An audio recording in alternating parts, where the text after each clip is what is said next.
Hi, I'm Sandy Peterson, and we're going to talk about all the figure expansions for Cthulhu Wars that will be coming shortly after the core game ships.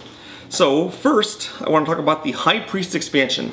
Now in the High Priest expansion, what you get are 7 separate High Priests in 7 different colors. The figures are identical, but the colors are different because there's one color for each of the 7 factions. There's the 4 core factions, plus there's figures for Opener of the Way, Windwalker, and Sleeper. Now, these are resin prototypes, so they'll look paler than the actual production copies. This, for example, is a production cultist, and here's a resin prototype High Priest. You can see that the High Priest is paler, but the real ones will be this color, just so you know. Now, what the High Priests are, they work identically for every faction. You get one, because there's one for your faction in the game, and they work just like a cultist, except they cost 3 power.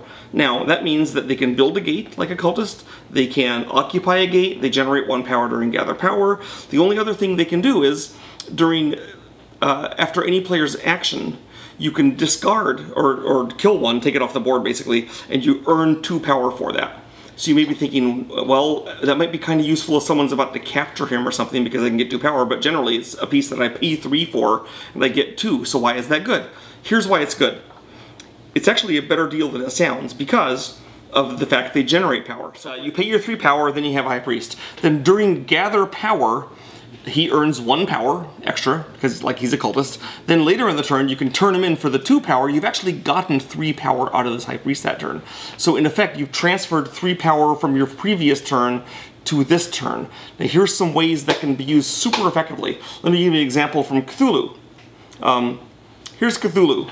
A common thing for Cthulhu players to do is on the first turn they build 2 gates. They have that, and the next turn they'll have 6 cultists and 2 gates. That's 10 power, and then they can summon Cthulhu for the second turn, and that's all they do the whole turn is get Cthulhu. Then the third turn they can start, taking names. So if you have a High Priest, at the first turn if you build the 2 gates, and then with your remaining power summon a High Priest, then what happens is the second turn at the start of the turn, you earn 11 power because you have 7 cultists and 2 gates. Then you can summon Cthulhu for 10 power. Well, of course, he'd be summoned in South Pacific. But now, instead of having 0 power left, you have 1 power left. Then you can remove your High Priest, get 2 more power. Now you have Cthulhu on the map and 3 power. And the other players probably don't have a Great Old One, or if they do, they don't have anything else. And with 3 power, Cthulhu can go somewhere and kill stuff. Or he could submerge with an army and re-emerge and kill stuff. There's a lot of things. Suddenly there's a whole lot of other options you have besides just summoning Cthulhu for the second turn. So there's other things you can do with it. For example, if you're at the end of a turn, you're out of power, you're sitting there, other players doing anything. If someone gets ready to attack you, like shove Niggurath avatars in to get you, then you can suddenly, when it's your turn, sack your High Priest, get 2 power, and use that to summon a monster, or move units out, or take actions. In fact, if you've resurrected yourself within the action phase by having that High Priest available. So it's an extremely flexible unit. And different factions will find different uses for it, but everyone likes it, and it fits right into everyone's style of play, so I recommend the High Priest expansion. It's really fun and easy to use. Okay, now we're going to talk about the Dreamlands Monster expansions. Now, even though they're called the Dreamlands Monster expansions, the monsters themselves can be used on any map, Earth, Yuggoth, Primeval, as well as Dreamlands. They aren't restricted to those areas. They are monsters from Lovecraft's Dreamlands, which is hence the title. There's 2 sets of them. One is the Dreamlands Surface Monsters. So these consist of 3 monsters. There's 4 moon beasts. There's 3 Nori. And there's 2 Shantax. Each set consists of 1 small monster, 1 medium monster, 1 large monster. And you get 9 total monsters because there's 4 smalls, 3 mediums, 2 larges. So the moon beasts. The moons don't have any combat. They're a 1-point monster. What you do with the moon beasts is when they're special. All these monsters and all the expansions come with a special ability unique to them. You get a loyalty card that will look like this, except made of cardboard, and it explains how much it costs, how you summon it, what you get from it. First, probably I should go back a bit and say how you get these. During the Doom phase, each player in turn, starting with the starting player, can choose to buy the loyalty card of a particular Dreamlands monster. This costs him 2 Doom points. He pays the 2 Doom points, he takes the loyalty card, and with 2 exceptions, he also gets one of the monsters to place for free. Then he has to summon the other ones. Okay? So your first one's free, then you pay for the rest, but then they're your monsters the rest of the game. Unlike the independent Great Old Ones, you can't lose control of the loyalty card. They're always yours. If they're all killed, you still have them. You can just summon them back up. So the Dreamlands monsters, their special ability is that when they're summoned, they don't go onto the map. They go onto another player's faction sheet, and they sit on one of his spellbooks.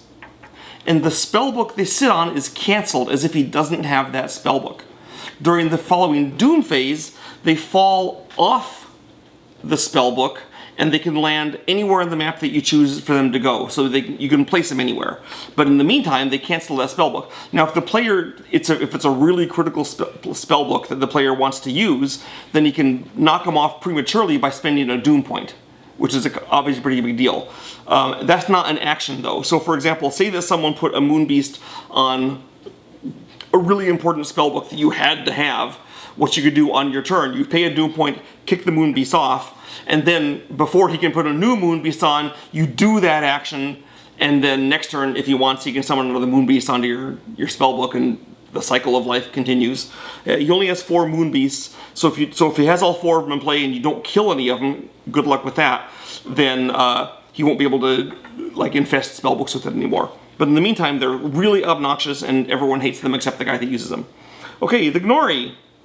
Gnori are a fairly powerful and expensive monster, and their special ability is that they earn Doom points for you during the Doom phase. You get 1 Doom point less than the number of Nori you know. So if you have 1 Nori, it gives you nothing. But you get that first one free, so no big deal. The second Nori, if you have 2 Nori, you get 1 Doom point each Doom phase. If you have 3 Nori, you get 2 Doom points each Doom phase. And the other players are pretty motivated to come and try to kill your Nori. And you can use this to lead them into traps and to otherwise be obnoxious. So that's the Nori's ability. Next, the Shantak. Okay. The Shantak is a large unit, and its power is that when it moves, it can move anywhere on the map, and it can carry a cultist with it for free. So you pay 1 power, you move the Shantak from Scandinavia to Australia, you pay 1 power, it's really handy. Even for Crawling Chaos, who can usually fly long distances, it's useful to carry the cultist along with it. For some factions, it's really good, such as the Yellow Sign, who has trouble moving their cultists around. The Shantak is a godsend. So it's a big monster that moves cultists, makes things cheaper. It can colonize new areas. It's just very useful, especially for one of those factions that has trouble getting your cultists to places. Then you know, he rocks. So that's the monsters for the Dreamlands Surface Pack. Okay. So next, the Dreamlands Underworld Monster Pack. Again, they're small monsters. In this case, they are the Ghasts, 4 of them. There's the medium monsters. In this case, the Spiders of Lang, which actually are pretty big, even though they're technically medium monsters. And finally, there's the Mighty Gugs, the large monsters, of which there's 2. So again, you get 9 monsters, 4 Ghasts, 3 Lang Spiders, 2 Gugs. So when you get these, the Ghasts are unusual. The Ghasts, when you pay for the Ghasts to get their loyalty card, which costs you 2 Doom points, you don't get just 1 Ghast, you get all 4 Ghasts. And you can place them on your map wherever you have gates. So you get all 4 monsters. They're a 0 combat monster, but there's 4 of them, which is pretty useful. Now, their cost to be resummoned is 2 power.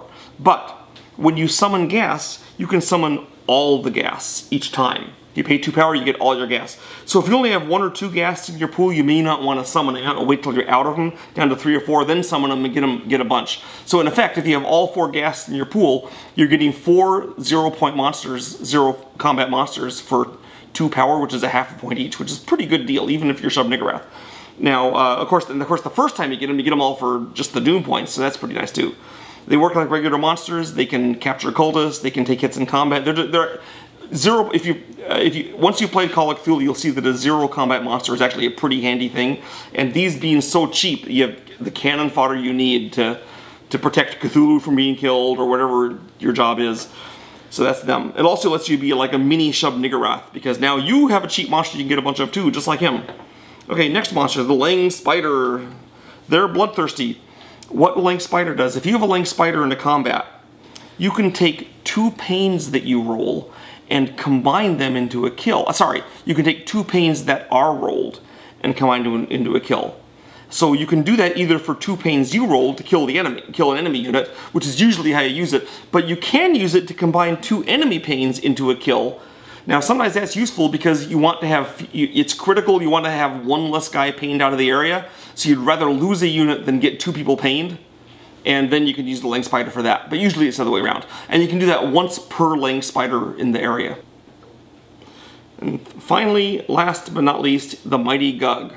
So the Gugs are pretty great. They're the only monster in the game whose special ability is a disadvantage. So the Gug, his special ability is that he can't capture cultists because he's clumsy. So if I have a Gug here and there's a cultist there, I can fight him, but I can't capture him. So you may ask yourself, why the heck would I possibly want a Gug?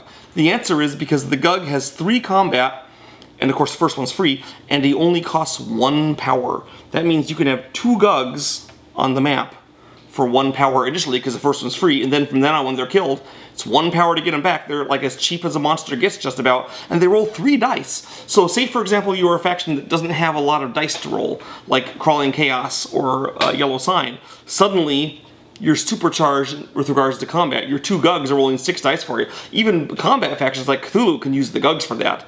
And of course, because they only cost 1 power instead of a fortune, that means that Yellow Sign can spawn them with failed desecrations, and so forth. So they're pretty handy monsters, just to add that combat oomph that a lot of factions need.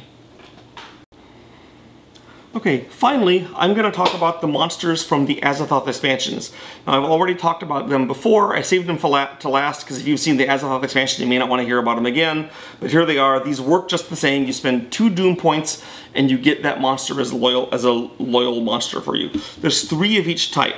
There's 4 types. First type, Dimensional Shambler. Dimensional Shambler is a 2-point monster in combat. When you summon, your first Dimensional Shambler is free. When you summon a Dimensional Shambler, you don't put them on the map, you put them on your faction card, and they stay there until you want to use them.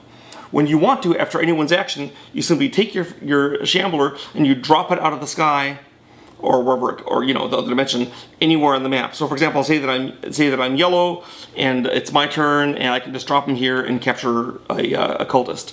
My son Arthur was in a play-by forum recently, and he mentioned that he had 2 cultists alone in an area, and his enemy had a Shambler with 2 power left, and did not realize what he could have done, which is he could have dropped his Shambler for 0 cost, not as an action in the area with the 2 cultists, and then spent his 2 power capturing both cultists, which is pretty grim. And that's something that the Shambler does, not many other things can do. So it's a good for an emergency defense. If someone comes to attack you, just plop them in the area where you're about to be attacked. If someone's coming to capture your cultist, you can drop the Shambler in to protect him. It just does a lot. It's just a lot of useful, and 2 dice is a pretty good roll. So the Shamblers are very handy. Okay, next we're going to talk about the Star Vampires. Rawr, Star Vampires. Star Vampires, they roll their dice separately from the rest of your monsters. For each kill that a Star Vampire rolls, it sucks a Doom point out of the target player and adds it to your own. Now they only roll 1 die, so they might be not very likely to suck a Doom out, but they occasionally do it. Also, if they roll a pain, which happens a lot more often, then they suck a power out of the target and add it to your own. So that's really useful. So the Star Vampires are really terrifying, and when someone gets those, then it paints a big target on, you know, the other players. He's going to come after you, he's going to suck your Doom points, suck your power away, and really bad. And sucking power away is especially obnoxious because it happens in combat, so you can use it to pay for the combat you just declared, which is kind of disastrous for the players. You can prolong your turn, do things like that. Next, we're going to talk about the Elder Thing. They have one of the most powerful abilities in the game, as befits the mighty Elder Thing. Every Great Old One in the game has a unique ability that it gets to use. Nyarlathotep has his Harbinger ability. Cthulhu has Devour. Shub-Niggurath has Avatar, and so forth. What the Elder Thing does is he cancels out a Great Old One's ability in that area. For example, if Cthulhu is here, and combat gets declared, normally Cthulhu's special ability is Devour. He kills the unit before combat. Well, if an Elder Thing is there, an enemy Elder Thing, if it's your Elder Thing, you don't care. He doesn't cancel your ability. Then he can't Devour. He just rolls the 6 dice like anyone else. Another example, here's Shub-Niggurath, the ability to Avatar. Well, Shub-Niggurath cannot Avatar into the area where the Elder Thing is, and also cannot Avatar out of the area. So that it hurts him. So, for example, the King in Yellow can't Desecrate in an area that has an Elder Thing. Windwalker's ability for Ron Tagoth is that he's immortal and can't be killed. Well, with an Elder Thing there, he can be killed like anything else. Now, and Ithaqua's ability is that Ithaqa makes all of your cultists immune to being captured by monsters. Well, if an Elder Thing is in Ithaqua's area, that's cancelled, and his cultists everywhere on the map are now vulnerable to capture. So there's clever uses of the Elder Thing that play into different, and of course every game is going to be different when you use it because it's different. His effects are different on every player. So keep in mind, if he's in the area with Yogg-Sothoth can't use, isn't a gate. It's like, it's many possibilities with the Elder Thing. So it's a really nasty monster. Everyone loves it. Next, we have the Servitor. Now, earlier I said that the Gug was the only monster that has a bad special ability. The Servitor sort of does too, but I didn't count it mentally because the Servitor's special ability, while it's bad for the person who ends up with the Servitor, is good for the guy that summons it. What happens with the Servitors is, uniquely, when you pay the Doom points, you don't get the Servitors. You give the Servitor's loyalty card and their monsters to another player, and he gets them. Now, why would you do that? Why would you give some other guy monsters? Here's why. The Servitors, he doesn't get a free one. He's got to summon them all. They cost 1 power. Their combat is -1. So, for example, if we have a Servitor in an area with a Gug, normally the Gug rolls 2 dice, but a Gug plus a Servitor rolls... Sorry, normally a Gug rolls 3 dice, but a Gug plus a Servitor will roll 2 dice because it's 3 minus 1. So the Servitor weakens your combat. Now that may not be enough because, you know, 0-point monsters are good. What else? The other ability a Servitor has that's bad is that if you own the Servitors, their special ability is that you cannot summon any monsters except Servitors if you have any Servitors left in your pool. So you got to get all 3 of these suckers out on the map, and then you can finally summon your good monsters. Now this is really great because the effect in the game is that the player who has the Servitors, he'll summon his 3 Servitors, you know, like a man before he does anything else, but then he actually behaves as though the Servitors are precious to him, and he guards and protects them and doesn't want them to get killed, because if they're killed he has to summon them back again before he can get anything good. So he acts like they're useful for him, even though they're not. And occasionally you can do something good with them, like you can use it to protect someone from being captured, or use it like a monster. But in general, they're a albatross around your neck. So those are the 11 different monsters. Well, I guess the High Priests aren't monsters, they're cultists, but the 11 different figure expansions that we have for Cthulhu Wars. They add a lot to the game. They're pretty fun. When you bring them out, everyone's got a monster or 2. Our experience is that typically owning one kind of new monster is about as much bandwidth as you can do in a normal game. Occasionally a player can get 2. So they don't completely mess up the game with tons and tons of stuff. They're just one new thing that everyone gets, and they add a little frisson, some seasoning, so to speak, in your game. Our players like them. I hope you do too. And that's it from Sandy Peterson for today.